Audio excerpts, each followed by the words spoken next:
자, 시청자 여러분 안녕하십니까? 윤영걸 선생님의 유구이용 코너입니다. 안녕하세요. 네. 예, 지금 이번에 기현 울산시장 낙마공자. 네. 그래서 저도 이제 과거에 정치를 좀 이렇게 몸을 담은 적도 있고 하니까 이거 빤한데 위에서부터 합의가 되고. 네, 그렇죠. 저는 송철호와 문재인이 이 문제에 대해서 네. 먼저 어떤 이야기를 나누고 네. 그것이 이제 경찰 인사, 심지어 경찰의 울산청장이면 지방청장이잖아요. 그렇죠. 그러니까 지안감급 지방청장 인사에까지 맞춤형이고. 예.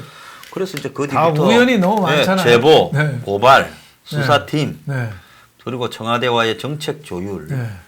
그리고 이제 압수수색 등이 다 이렇게 정리되어져서 나갔다 이래 보는데 이제 이걸 보면서 하나 걱정이 이번에 이제 울산시장 선거는 문재인의 친구 보험 겸 정권 초에 자신의 어떤 지지 기반 확대 PK 지역에 그렇죠.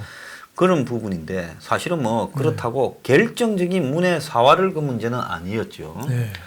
근데 이제 내년 4월 달에 있는 총선은 문재인의 그야말로 총선에서 지면 제가 볼 때는 정권은 사실상 끝났다고 봐요. 그러면 절대 안 질라고 할 거다. 그렇죠. 그러면 절대 안 질라고 하는 이 정권이 그 전에 검찰을 갖다가 완전히 무력화시키고 총선에서는 이기기 위한 온갖 형태의 일을 다 벌릴 거다라고 그렇죠. 이렇게 보입니다. 왜? 결정적이지 않았는데도 저렇게 목숨 걸고 낙마 공작을 했는데 이제 지 죽고 사는 문제에 걸린 사람이 그렇죠.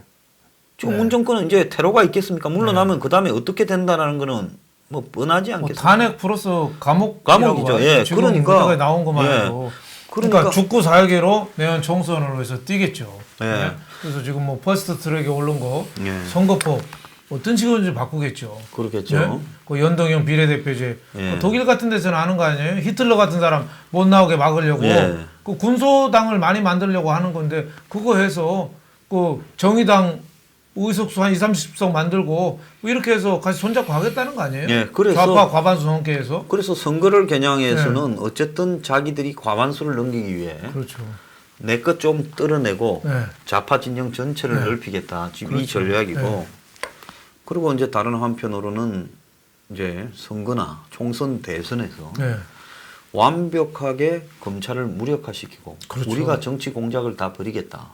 지금 그런 걸 공수처라고 봐야 안 되겠습니까? 지금 그러니까 추미애 임명한 게 윤석열 사냥이 시작된 거죠. 그렇죠. 총을 공기총을 하늘에다 쏜 거예요. 사냥개 뛰어. 사냥개 뛰어. 사냥이 시작된 거예요. 그러니까 추미애가 빨리 가서 검찰 인사를 통해서 무력화시키겠죠. 그렇겠죠. 지금 청와대 관련 수사팀들 다 좌천시키겠죠.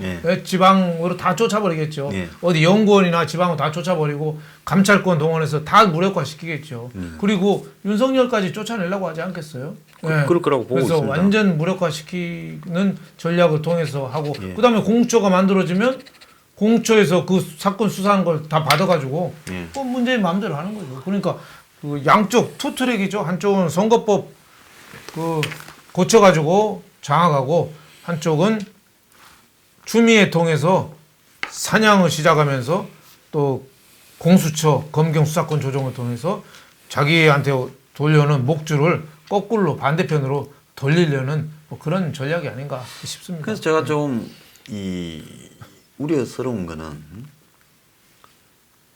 이 정권이 이런 정도의 정치 공작을 내놓고 수행할 정권 같으면 겉으로는 민준이 진보니 정인이를 담으면서 실제로 한 거는 보면 이게 딱 어디서 많이 본 쌍팔년도의 이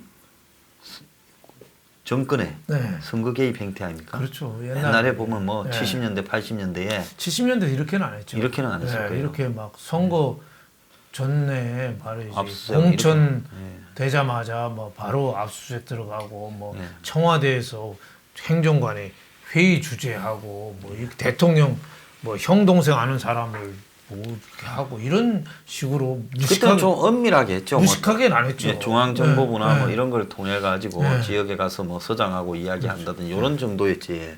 이렇게 내놓으라고 그냥 배째라식으로 네. 불법 선거를 자행을 한 적은 없었을 겁니다. 네. 자, 그렇게 본다면 이 정권이 지금 메인 이벤트도 아닌 오픈 게임에 이 정도를 했는데 내년 총선이 메인 이벤트라면 총선에 어떠한 불법이 자행될지 이게 상상이나 할 수 있겠습니까? 그렇죠. 뭐 우리가 생각한 이상으로 불법이 예. 많이 자행된다고 봐야죠.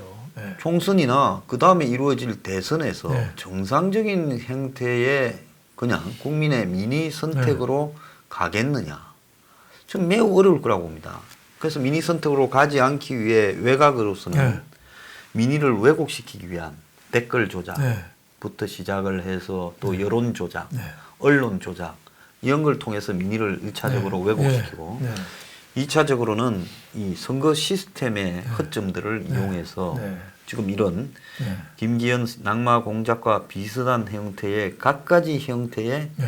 지금 이 선거 공작을 전개할 거고 그렇죠. 그리고는 또 이 게임의 룰, 네. 이 선거법을 또 유리하게 바꾸어서 또 이기려고 할 거고 그렇죠. 이런 것들이 그 1차, 2차, 3차, 4차 이런 식으로 포괄적으로 선거와 관련된 이런 불공정성이 전개가 되면 이 나라의 이제 선거 자체가 무의미해질 수 있는 단계로 갈 수도 있지 뭐 않겠습니까? 바로 베네수엘라식으로 예. 한다고 봐야죠. 그래서 저는 이번에 4월 예. 내년 4월 총선에서 의미 있는 득표를 보수 쪽에서 못하면 저는 대선도 희망이 없다고 봐요.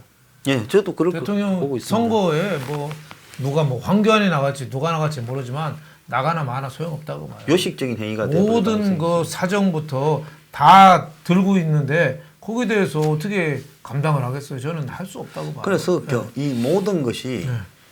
게임의 룰을 상식을 지키려고 할 때는 경제가 무너지면 그 경제에 실정이 있는 정권이 교체되겠지만 네. 이게 상식의 룰이 깨져버린 세상에서는 네. 그 뭐 경제가 무너지면 오히려 없는 사람이 많아지면 많아질수록 정부 돈 풀어서 네. 더 많이 풀어서 네. 나라는 빚이 지든가 말든가 그렇죠. 그 사람들한테 현금 나눠줘서요. 지금 정부 보조금을 직간접으로 받는 사람이 1,200만이라잖아요. 그래서 말입니다. 네? 우리 놀라운 이야기죠. 유권자 중에 4분의 1이에요, 4분의 1. 네? 3분의 1이 3분의 1 가까이가 정부 돈을 받고 있어요. 네. 그 사람 돈을 받고 있어요. 당장에. 아, 유권자로 보면 그렇죠. 네. 네, 그 사람들은 얼마나 고맙겠어요. 예. 안 주던 주는 주는데 예. 아마 문재인이가 내 자식보다 낫다고 그럴걸요? 그럴 겁니다. 네. 나한테 돈 주니까. 자식 요즘 매달 몇십만 원씩 주는 사람 누가 있나요? 없잖아요. 네.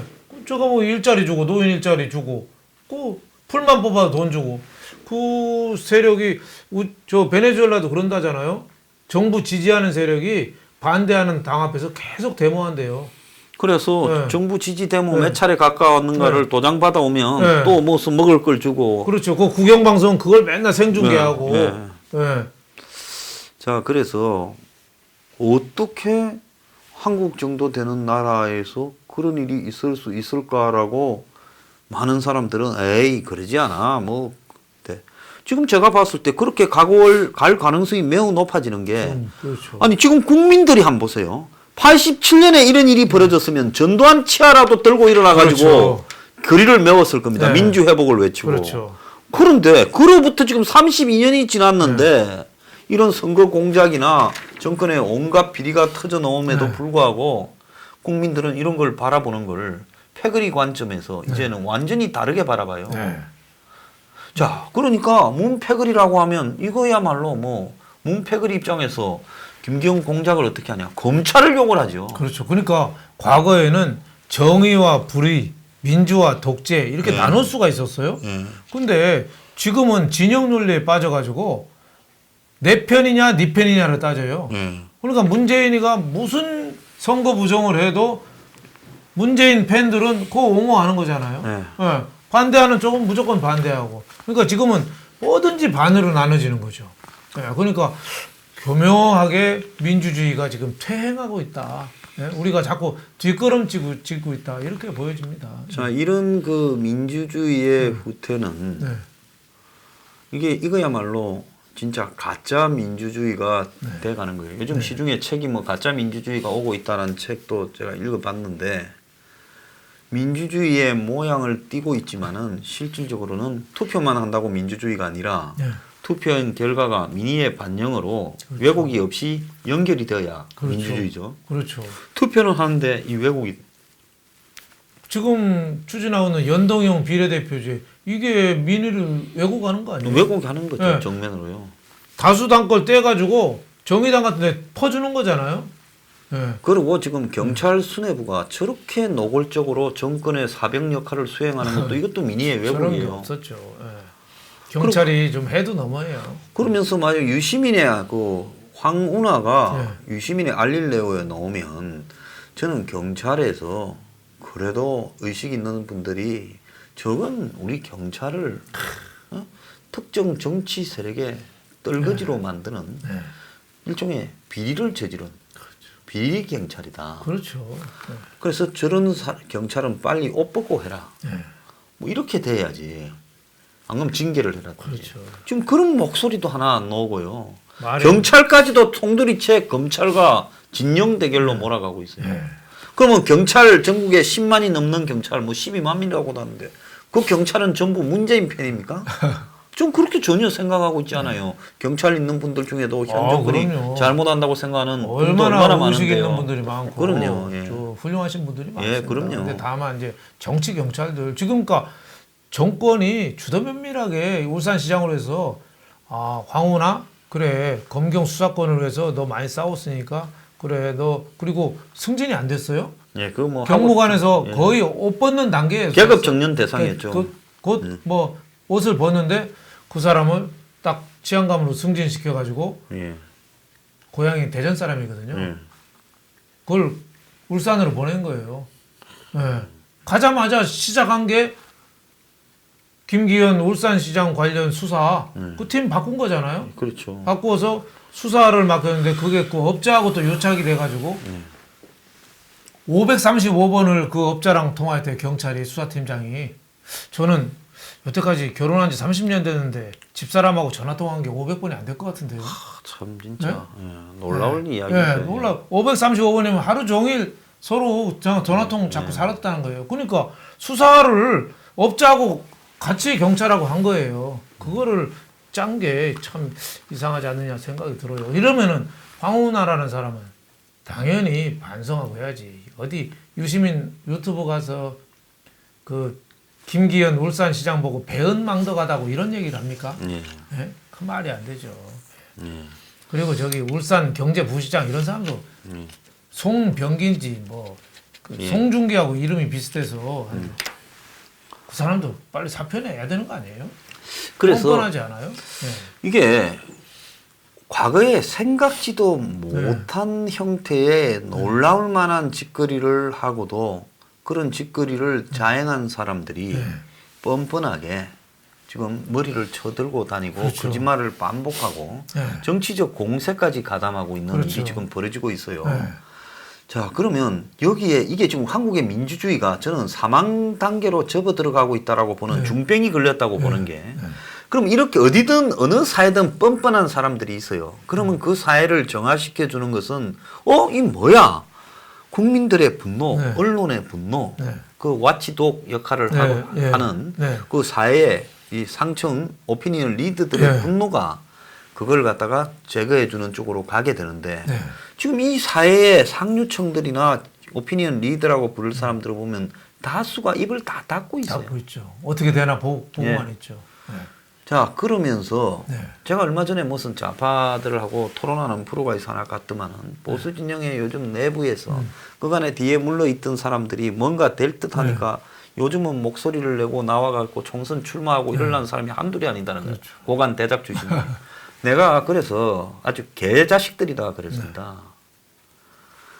그러려면 선거 출마하려고 자기들을 위해서 이 국회의원 자리가 네. 기다리고 있는 게 아니라 정말 제대로 된 선거의 민의 반영이 되기 위해서 평소에 목소리도 내고 싸우고 이렇게 노력해 와야 되는 거 아니냐. 그렇죠. 그럴 때는 뒤에 빠져 있다가 그렇죠. 이제 문정권이 쇠락세가 보인다고. 밥상 차려놓으니까 숟가락 들고 다녀야 원래 옛날에 보면 시골에 잔치하면 거지가 제일 먼저 와가 상 차려달라잖아요. 그럼 들어와서 차려주잖아요. 그래서 이런 정도로 보자면 이거 정말 심각하다는 거. 우리나라 국민들의 의식의 퇴행이요. 그래서 역사가 뭐 프란시스 후쿠야마만 개망신 당한 게 아니라 역사는 발전하는 게 아니라 이렇게 순식간에 퇴보하고 퇴행적이 될 수 있구나 하는 부분을 제가 요즘 한국에 벌어지고 있는 이 민주주의에 대한 반칙 행위들이 보편화되는 데 대해 국민들이 둔감하고 언론이 둔감하고 와치독들이 침묵하는 데서 그런 게 느껴져요. 어떤 부분에서는 고대 그리스보다도 지금 못하잖아요. 네. 네. 거의 뭐 지금 고조선 수준으로 우리가 지금 돌아간 거 아닌가 몰라요. 네. 그 여러 가지 이유도 있지만 저는 문재인 정권이 정말 그 민주주의를 무시하고 독재 쪽으로 가는 경향도 있지만 거기에는 그 보수 쪽의 책임이 좀 크지 않느냐. 보수 쪽이 자기 희생이 보수는 제일 중요하거든요.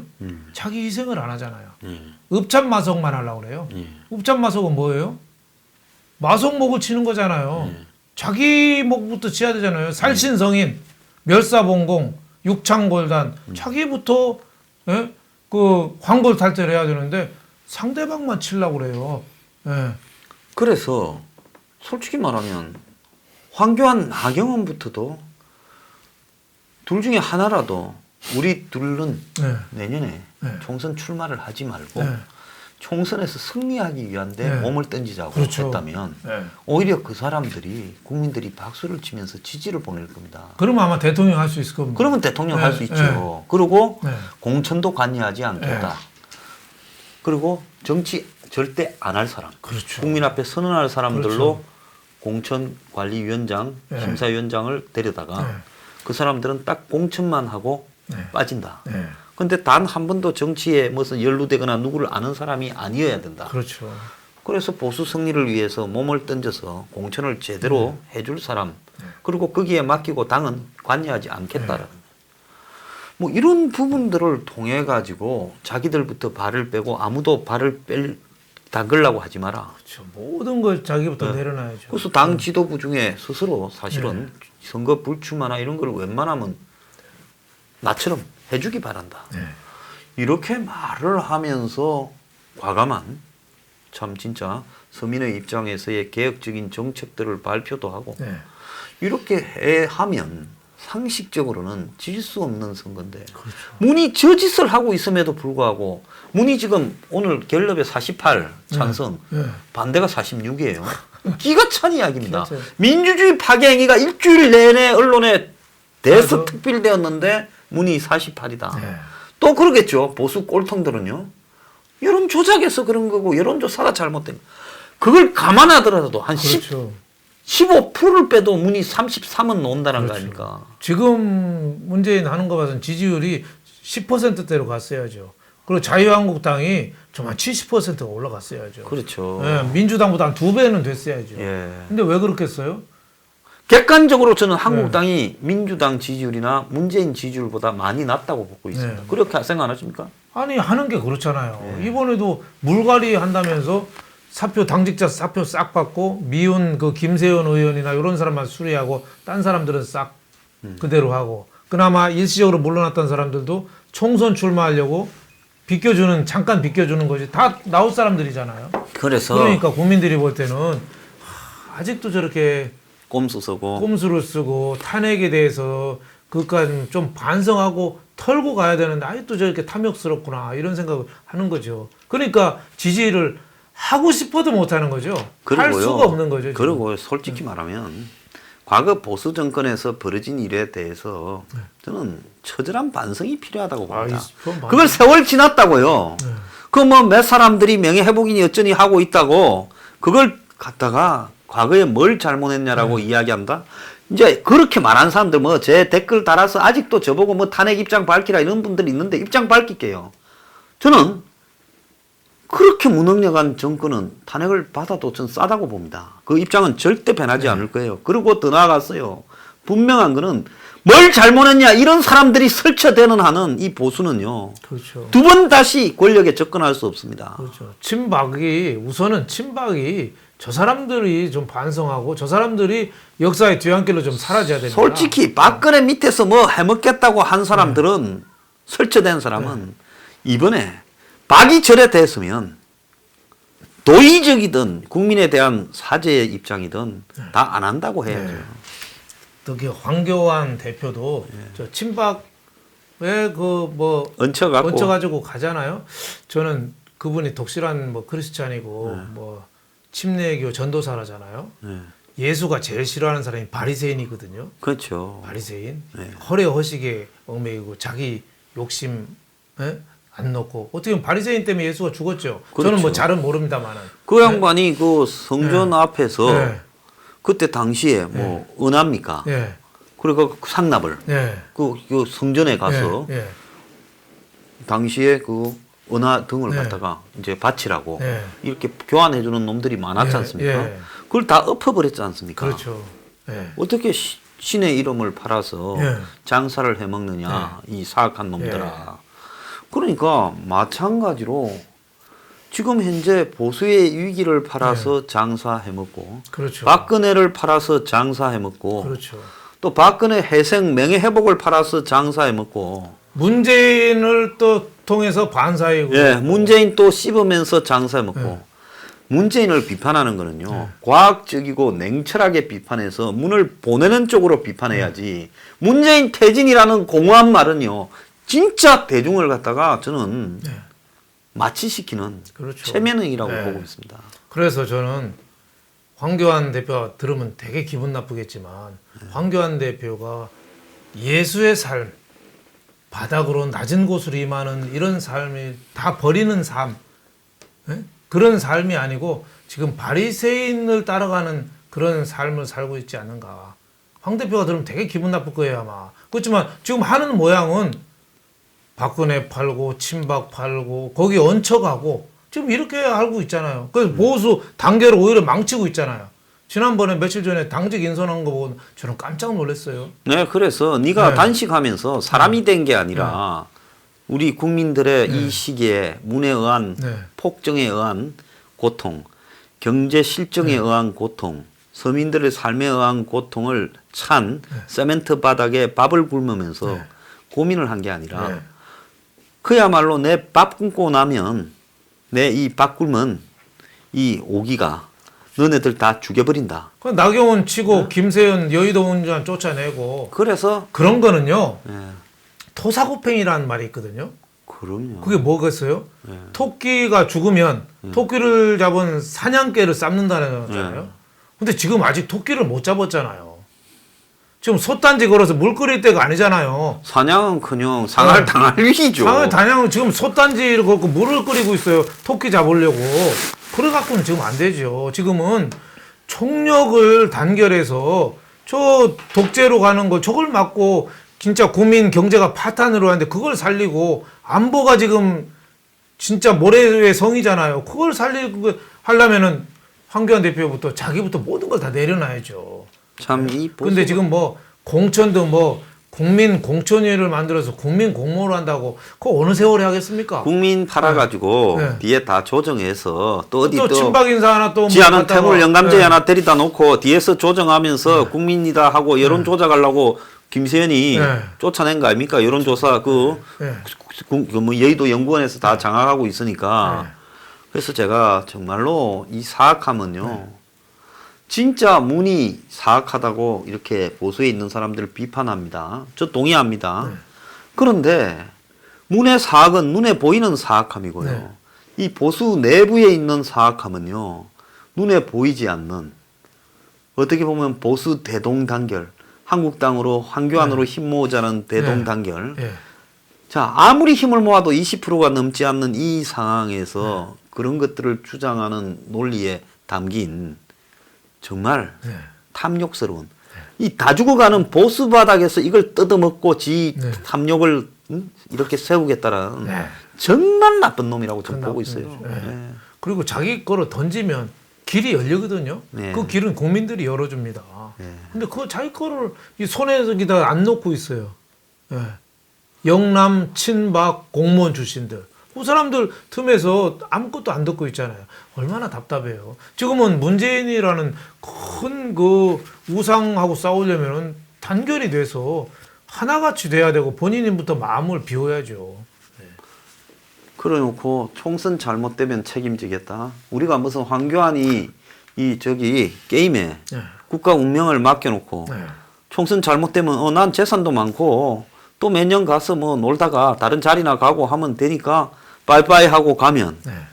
그럼 총선 잘못돼서 이제 문은 우린 대선도 이제 먹은 거고 앞으로 몇십 년 해먹자고 할 때 국민은 뭡니까? 황교안이한테 지금 놀아난 겁니까?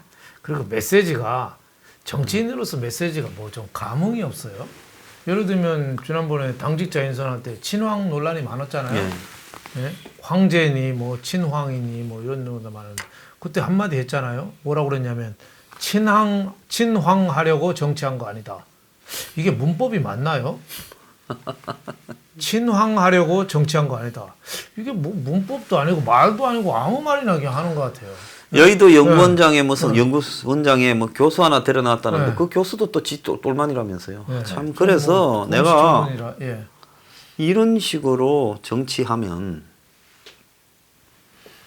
정말 이 계백 장군이 집안의 가족의 목을 다 베고 전쟁으로 나간 것처럼 정말 저 사악한 문을과 싸워서 이기려면 이 보수 내부에 있는 이 엄흉한 사악함도 정리하지 않고는 그거부터 정리가 돼요. 가능하겠는가 하는 지금 진짜 고민이 듭니다. 내 마음속에 나부터 이겨내야지 상대방을 이길 수 있죠. 자기 내부를 지금 정리를 못하고 있는데요. 그런 면에서 굉장히 좀 안타까운 거 아닌가 싶어요. 제가 그 솔직히 말하면 저도 사회 변화를 이렇게 바꾸고 싶은 욕구나 욕망이 있지요. 그렇지만 내가 정치 안 하겠다는 거는 내가 이렇게 많은 말을 하면서 내가 정치하겠다면 그것도 내 사악함이기 때문에 나부터 안 해야 그래도 이 바닥에 이런 이야기들이 확산되어 갈 수 있다는 거예요. 제가 사람 집회만 하면 몇천 명 있지요.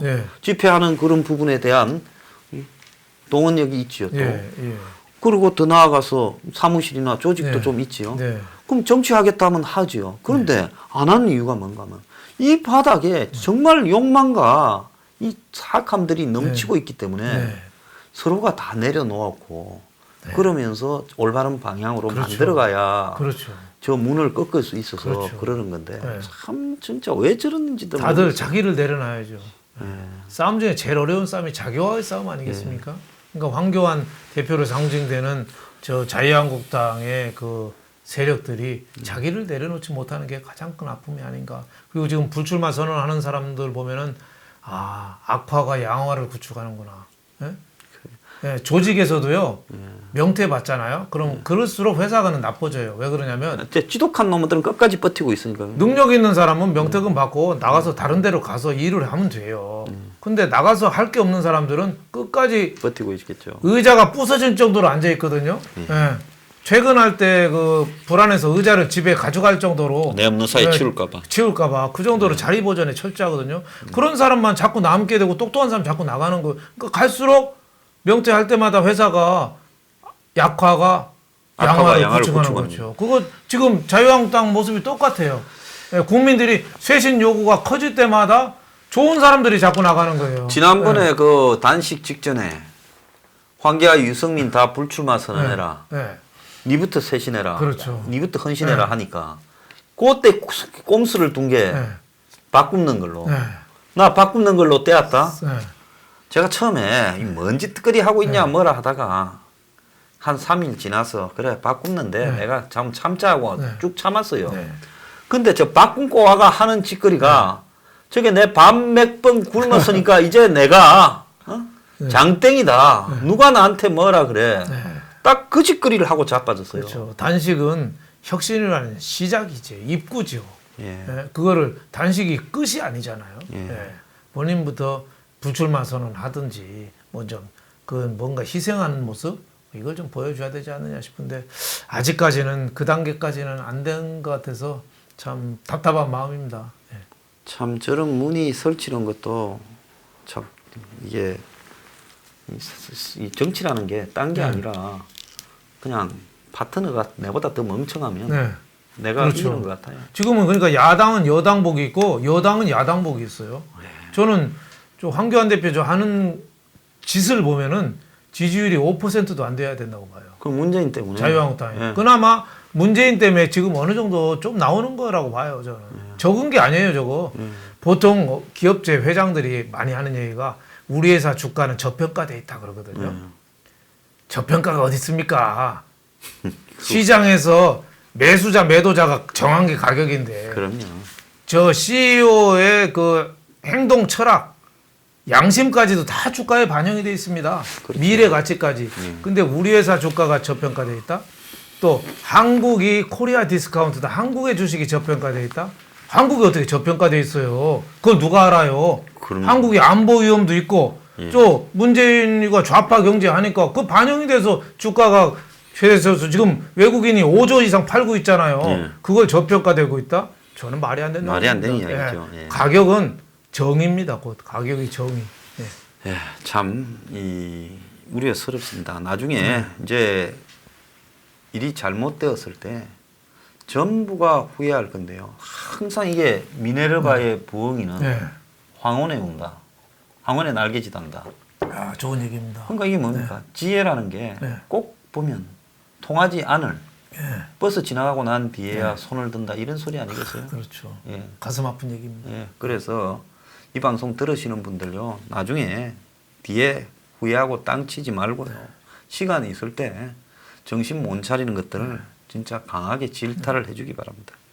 자, 오늘 여기서 마치겠습니다. 윤 선생님 감사합니다. 감사합니다.